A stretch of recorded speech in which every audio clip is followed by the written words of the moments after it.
Hoje eu vou falar de um tema que é o meu xodó, que é a ruptura prematura de membranas. Foi a tese do meu mestrado e do meu doutorado.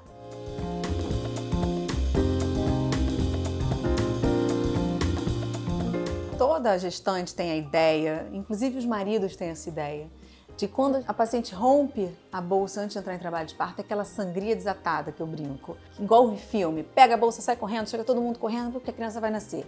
Na maioria dos casos não é isso que acontece. Então a gente tem um termo que a gente usa de ruptura prematura de membranas ovulares, ou seja, aquela ruptura de membrana que aconteceu antes da paciente entrar em trabalho de parto. É claro que a idade gestacional em que aquela ruptura aconteceu, ela é fundamental para a gente traçar conduta. Mas vamos simplificar um pouco e falar das pacientes que estão em gestação a termo, acima de 37 semanas ou acima de 35 semanas que seja. Na verdade, o que me interessa é aquele cotonete que lembra que a gente colhe ali com mais ou menos 35 semanas, o famoso Streptococcus. Então é ele que a gente vai procurar para me dizer se eu tenho uma urgência de fazer um antibiótico para evitar infecção naquele recém-nascido e como é que vai conduzir aquela assistência à ruptura de membrana. O fato é que a gente sabe que a maioria das pacientes quando tem mais de 37 semanas vão entrar em trabalho de parto nas primeiras 24 horas após a ruptura.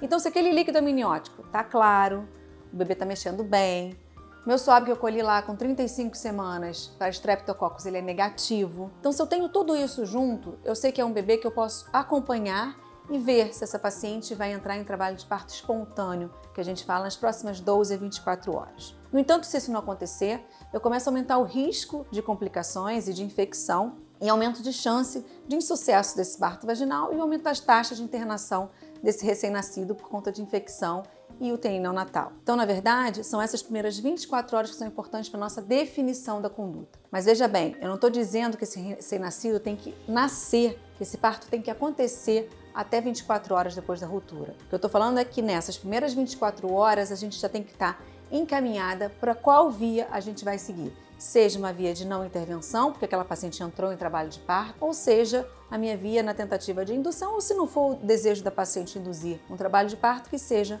a via alta. Então, o que eu quis dizer aqui é que a gente não precisa ter aquele desespero com a ruptura de membrana, mas, no entanto, a gente tem que ter tido um bom rastreio lá no pré-natal e acompanhar a forma que esse trabalho de parto está evoluindo.